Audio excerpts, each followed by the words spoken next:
Presidente, te agradezco mucho que hayas venido como siempre. Pues la verdad, la reconfiguración política, cada vez que vienes hay más temas, pero cada vez que vienes creo que se polarice más, ¿no? Porque, o sea, estábamos en supuestos, ahora ya estamos en realidades muy complicadas, el Estado muy entrampado. A nivel nacional también hay mucho forcejeo del gobierno con lo que pretende ser una oposición que la verdad, por desgracia, le ha quedado muy grande ese adjetivo a los partidos en este momento de oposición. Pero una reconfiguración política complicada de bote pronto, ¿cómo ves?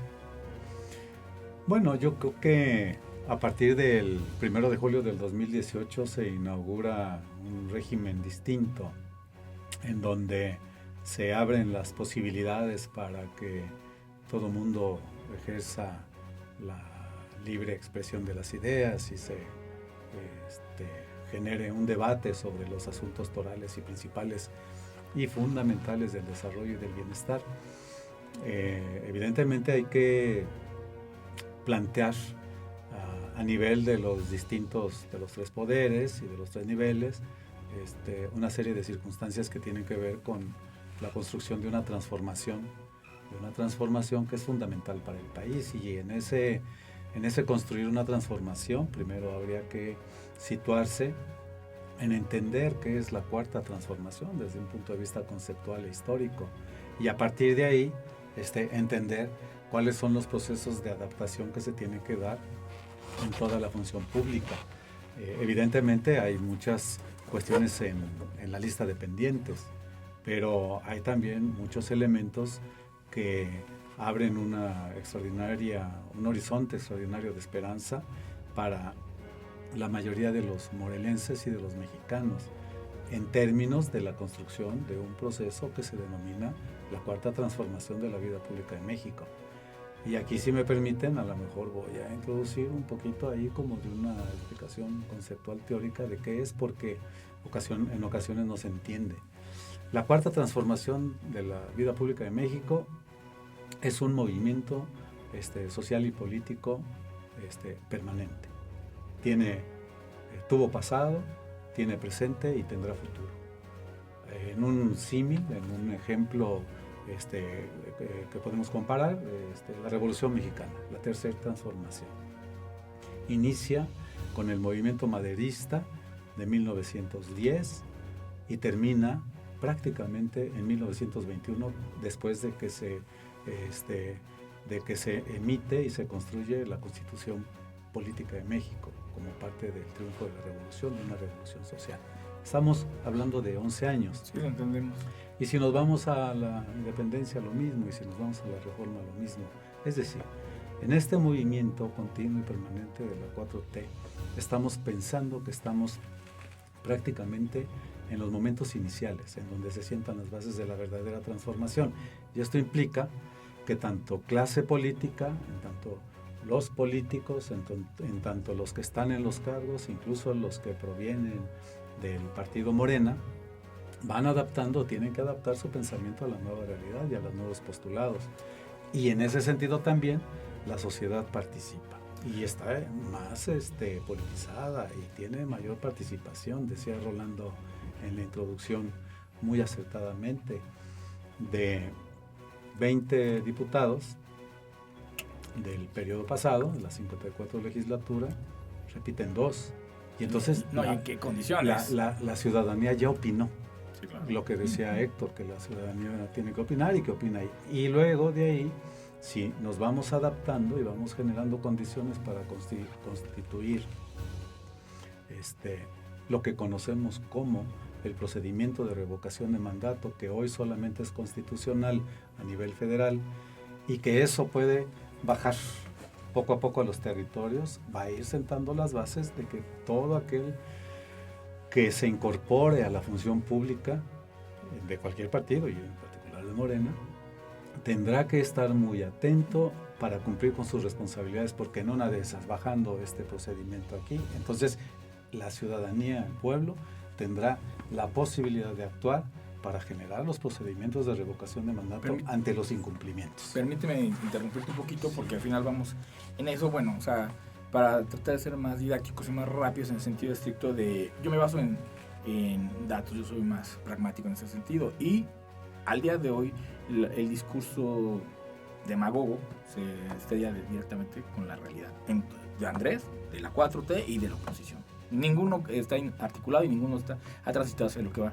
Mucho que tiene que ver, pues que se ha politizado y sí se ha terminado polarizando. Aunque el presidente diga que no, pues claro, él es el primero que ha polarizado el tema, capitalizándolo. En ese sentido de ideas, creo que uno de los mayores problemas que estamos viendo desde Morena, porque al final de cuentas, pues, no hay que hablar del presidente, también hay que asignarle sus asignaturas pendientes. El hecho de que precisamente tú dices, hay que ir consolidando este proyecto de la 4T y llevará los años requeridos, preocupa mucho, porque parece que el presidente, como fue el primero que lo ha hecho, ya está distraído en temas de campaña, cuando deben ser políticas públicas aplicadas, que a final de cuentas se reflejan o se simplifican en decir, en gobernar, ¿no? Tienes el hueso, ya, como sea, la silla, súbete y ponte a gobernar. Y ni el presidente, ni sus corcholatas, ni la oposición los vemos gobernados, pero además ya los vemos bien metidos en el tema de las campañas. Ya, bueno, Monreal ya tuvo que decir, no violenten la ley, ¿no? O sea, pónganse en orden. O sea, imagínate, eso hacia el interior de Morena. Obviamente hacia afuera está igual.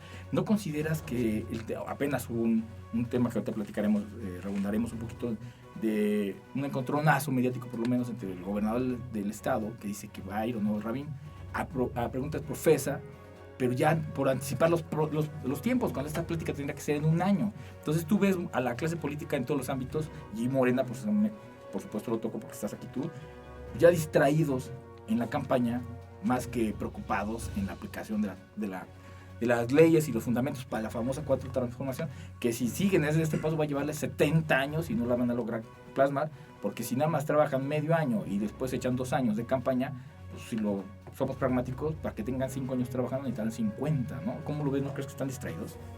Bueno, quisiera comenzar un poquito con una reflexión sobre el concepto de discurso demagogo y discurso pragmático. Contra la realidad. Yo no estoy yendo en un tema de números, no me estoy yendo en un tema de afinidad política, somos apartidistas y tratamos de ser imparciales en la medida de lo que se puede, por supuesto. Bien, nosotros pensamos que el discurso político en Morena tiene que tomar como base un procedimiento de análisis histórico de las causas. Pero con resultados, ¿no?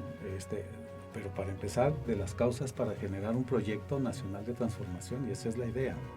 Es decir, si nos vamos a una reflexión como en la superficie, digamos en términos muy prácticos, estamos dejando de lado un montón de circunstancias que ocurrieron hace 10, 15, 20, 30, 50 años y que si no se atacan esas circunstancias, el proceso no tendrá un resultado porque las circunstancias se trasladan al presente y serían las mismas, las de la pobreza. Estoy totalmente de acuerdo contigo, pero no ves abocados ellos a atacar eso, los ves en la campaña diciendo quién puede ir, quién no puede ir.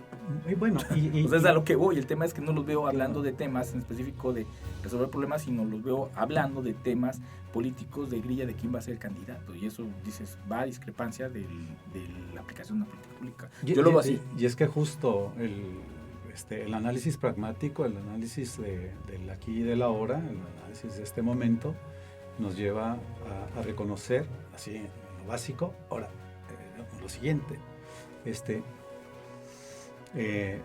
se siguen arrastrando un montón de vicios, sí, ¿no? Que formaban parte de un modelo hegemónico que funcionó por 100 años y que se quebró en el 2018. Entonces, pero justo esos vicios se tienen que erradicar y nosotros estamos haciendo un esfuerzo tremendo por conseguirlo. Lógicamente hay que preguntarse por qué hoy siguen vigentes esos vicios y en el pasado qué faltó para corregirlos.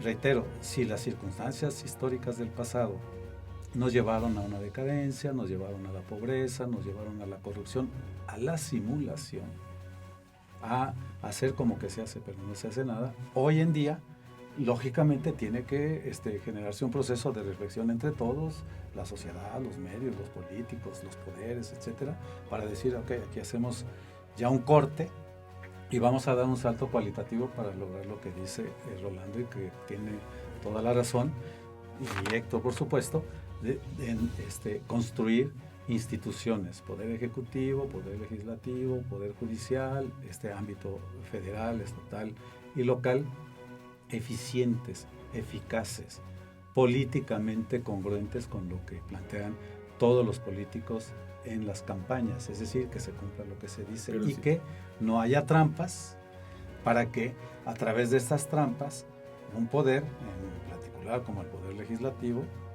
haya tenido una trayectoria de casi un año de parálisis. Entonces nosotros estamos trabajando como partido político fuertemente en esa reflexión con una base. La base es que informamos a la gente, informamos al pueblo. Todos los días andamos en campo, no en el campo de golf, andamos en el campo, en las calles, en las barrancas. Pero entonces que se fueron de acciones, no de campaña. Secretario, creo que la pasada proceso electoral, donde Morena arrasa con 4 gubernaturas, da un panorama al 24, ¿no? Y creo que hoy sin duda los números les favorecen y prácticamente pues Morena otra vez va a estar ganando la presidencia, ¿no? Según si los números se siguen dando. Aquí el tema era cómo se va a poner de acuerdo Morena. O sea, aquí ya no es la oposición, sino aquí ya es Morena. ¿Cómo va a elegir a sus candidatos cuando ellos propios han dicho, no los aspirantes a la candidatura, ellos han mencionado que quiere ser un proceso transparente, que sea equitativo igual para todos? ¿Cómo se van a organizar ustedes? Bueno, Héctor, parece muy bien. Eso es interesantísimo, porque en Morena, o con el partido Morena a nivel nacional, con Eliseo López Obrador, con la dirigencia nacional y la estatal, en Morelos, estamos creando procesos inéditos, en donde se plantean en el fondo un montón de correcciones a los vicios del pasado. Que además va a ser lo más emocionante del proceso electoral, va a que se pongan de acuerdo Morena, porque ¿quién va a salir? Va a salir de ¿Cómo ahí. va a salir? Quiero plantear dos cosas. La primera, no hay campaña a la presidencia en este momento. Lo que está pasando, y es evidente, hasta Mujer lo ha dicho. Sí, claro. O sea, gente de ustedes, y alguien más de Morena, él lo formó con Andrés. O sea, que les diga a los otros, respeten la ley. Hay temas evidentes que no se pueden tapar. Están distraídos en otras cosas. Pero considerando los tiempos, no estamos en tiempos de campaña, no estamos en año electoral. Lo que está pasando es que hay algo a lo que no nos habituamos. En Morena abrimos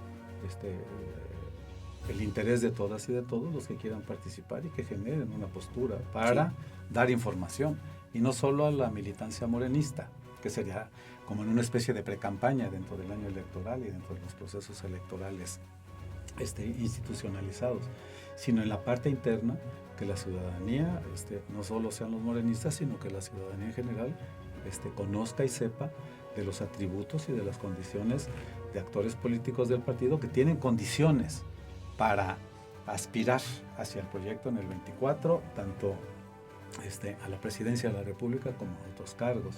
Y en ese sentido no está prohibido, y podemos dialogar y platicar, y los actores políticos, Marcelo Ebrard, Claudia Sheinbaum, Adán Augusto, Monreal, etcétera, y más que van a surgir, están en su derecho de expresarse y no están contraviniendo ninguna circunstancia ni legal, ni política, ni de ninguna especie. Si los otros partidos, y perdonen pues no lo voy a plantear, si los otros partidos se mantienen en el silencio y en el pudor, bueno, es cosa de ellos. Pero nosotros sí tenemos que decir, acá está un compañero, una compañera, un compañero, otro compañero y otro compañero. Ciudadanía, conózcanos, véanlos, valórenlos. Y sobre esa base tenemos tiempo suficiente para que el votante, el ciudadano votante, tenga claridad hacia quién va a apoyar. En lo interno. Secretario, el trabajo no recomienda, a final de cuentas, ser implícito asumir que se pusieran a chambear y que ya cada quien valorara desde su trinchera lo que en su trinchera hicieron, tropicalizándolo a Morelos.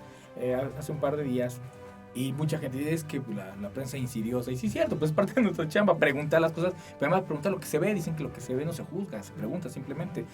Una periodista le pregunta al gobernador Cuauhtémoc Blanco sobre si hay un acuerdo o un preacuerdo con el subsecretario Rabindranath Salazar, y dice el gobernador que no, y dice que abiertamente que de hecho no hay un acuerdo, y que él tiene a 2 candidatos, una mujer y un hombre, ¿no? Bueno, Víctor Mercado y Cecilia Rodríguez. Es un secreto a voces, todo el mundo lo sabemos, porque pues de alguna otra manera lo ha dicho propiamente, ¿no? Entonces dices, ok, y luego Morena, en ese sentido, Raúl Ojeda dice una conferencia en la que estabas tú presente precisamente, dice que está bien, pero que prácticamente pues que los candidatos que le puedan llamar la atención al gobernador pues seguramente van a ser Morena, o sea, que tienen que estar militando en Morena porque se está metiendo en la vida interna del partido, ¿no? Si tú opinas del partido, en un partido es como si yo digo del PRI, pues va a decir Jorge o alguien más, sí, pues, pero porque alguien es alguien del PRI, ¿no? Porque pues es parte de... Entonces se hablaba de una rompimiento, luego de un forcejeo. ¿Cómo llegar a mediar? A final de cuentas el gobernador sabemos que está un pie de Morena, legítimo su derecho y a final de cuentas es preponderante a lo mejor en los planes de Morena por lo que implica políticamente, tal cual también Rabindranath trae su capital político importante, una Lucy Mesa trae su capital, Rafa Reyes, Margarita, Margarita Saravia, Juan Ángel, todos tienen la misma legitimidad. ¿Cómo lograr consensar y cómo aplacar este fuego que es innecesario, falta mucho tiempo y que precisamente pues por esta misma ansia del tema político, de las pre-campañas, no sé cómo llamarlas, nos ha llevado a entramparlos y a ver que de pronto Morena no se está poniendo de acuerdo o trae ya discrepancias muy anticipadas, asumiendo me parece que es la marca más rentable y ya vence en el próximo proceso electoral, como decía Héctor. Claro, mira, yo considero lo siguiente, creo que justo con el abrirse las cartas se termina con un proceso institucionalizado de tapado, ¿no? Y entonces, pues ¿para qué tener tapado? Sí, mejor que se abra y que se conozca todo el mundo. Y eso ha estado dando un muy buen resultado para los actores políticos de Morena, para los morenistas. Número 2, en lo local. Yo considero que este régimen, el régimen de la transformación, de la cuarta transformación, abre la posibilidad de que se discuta abiertamente y con argumentos y con razonamientos todo tipo de posturas y opiniones. Evidentemente, lo que se tiene que cuidar mucho, y todos los políticos debemos de ser muy cuidadosos en eso, es en las formas, en la manera en que se plantea, los tonos. A lo mejor hay que tener mucha sensibilidad y mucho cuidado en el modo en que se expresan las consideraciones. Y eso puede ser muy importante porque así no se vulnera nada. Morena para los morenos. Morena para la ciudadanía entera. Fíjense que este tema, y justo con la pregunta de las afiliaciones que me dices y la idea del gobernador de afiliarse a Morena, es un asunto que ya trascendió incluso eso, que fue una especie como de anuncio espectacular y que ocupó las 8 planas en los diarios, por una razón, porque el día jueves pasado, el 16 de junio, Morena abre en una convocatoria para la renovación de dirigencias en todo el país, abre una convocatoria no dirigida a los morenistas o al morenismo, sino dirigida a la ciudadanía en general. Es decir, es otra cosa inédita, es decir, todos los que creamos en este gran movimiento de transformación y que tengamos bien marcado y bien puesto el espíritu de no robar, de no mentir, de no traicionar, de estas posturas morales y éticas que están cambiando el pensamiento de la ciudadanía y que estamos generando una revolución de las conciencias pacíficas, con esto se materializa y todo mundo, cuando se abra el proceso electivo interno, podrá participar, si no es afiliado, a través del procedimiento que marca la convocatoria, se podrá hacer. No será una trampa, no va a terminar siendo una trampa para la militancia, asumiendo también que es necesario, y lo habíamos Héctor y yo, de quitar los casicazgos que son muy marcados o muy, por lo menos, muy señalados. Es una puerta extraordinaria si lo vemos con mucha claridad y fuera de prejuicios de cualquier índole. Es una puerta extraordinaria para que todas y todos, sin excepción, puedan participar en la vida política de un partido que está cambiando la nación para bien. Y en ese sentido, sí hay que sanear, depurar, corregir, rectificar, pues toda la ciudadanía que se incorpore, el pueblo que se incorpore, porque está abierto a todo el mundo, que no haya distinción que solo los políticos o los políticos profesionales van a poder afiliarse y participar, sino todos, sin distinción, de abajo para arriba podrán participar y harán y perfeccionarán al partido y generarán una conducción extraordinaria en la nación. Decía Héctor hace ratito, perdón, decía, bueno, ¿y cuál va a ser el eslogan de la campaña, no? Ya tuvimos uno y hay una confusión semántica. Y vamos a seguir por la vía de ese eslogan y corrigiendo y aclarando la confusión semántica. Nosotros hablamos en el 18 de que juntos haremos historia y no histeria. Y en ese sentido vamos a seguir construyendo el bienestar y la paz con justicia social, ¿no? Con la ayuda de todos, de todas las Secretario, vamos a ser un poco muy breves en ese sentido. A ver, usted acaba de decir que se va a abrir. Entonces, entendemos que cualquier ciudadano que desee podrá participar para la dirigencia nacional, estatal, consejerías estatales y nacionales sin estar afiliado, y asimismo también podrá votar. Sí, por supuesto, a excepción de la dirigencia nacional, es decir, por mandato de ley, por mandato del tribunal. Lo único que no cambia es la dirigencia nacional, es decir, el presidente Mario Delgado seguirá siendo presidente hasta el 2013. Hay un resolutivo. Y la secretaria general Citlali Hernández se queda en el 2013 también por efectos del mismo resolutivo. Entonces, lo que cambia, consejos estatales, comités estatales, Consejo Nacional y el Comité Nacional a partir de las secretarías de organización, de finanzas, etcétera, etcétera, etcétera, que son 19 más 2, que es la Secretaría General no cambia y la Presidencia no cambia, que es 21 las carteras del comité. Gerardo Albarrán, secretario general de Morena en Morelos, te agradezco mucho que hayas venido. Te pido que posteriormente te vuelvas a lanzar. Tenemos muchas preguntas que hacer con el proceso que tiene una complejidad enorme, que muchos estamos preocupados porque a final de cuentas, pues, a final de cuentas Morena es la marca a vencer, es el instituto político más fuerte en el país y necesitan de fortalecerse en una democracia de los partidos políticos, la oposición fundamentalmente y también Morena. Entonces, pues al final de cuentas, te agradezco mucho que hayas venido. Muchas gracias, Rolando, Héctor. Solo cerrar, si me lo permite, muy rápido, con 2 datos, porque luego el dato mata el mito también. Morena está gobernando el 61% de la nación, con 22 estados, con 22 gobernadores, con partidos aliados. Y en el estado de Morelos tenemos representación territorial y de población del 73% en el estado. En ese sentido, nos faltaron solamente 9 municipios para tener algún tipo de representación. Y por lo tanto, cierro diciendo que el pueblo está entendiendo que Morena es un partido político que consiste en ser solo un instrumento para beneficio de la ciudadanía y para el acceso al poder del pueblo, el acceso al poder público. Entonces, eso es Morena, un instrumento para el desarrollo del pueblo. Que debe responsabilizarse porque gobierna más de la mitad del país. Eso es que Gerardo Albarrán, secretario general de Morena, te agradezco mucho. Muchas gracias, Rolando. Muchas gracias, Héctor. Gracias. Eso es Círculo de Poder. Hasta los días de opinión.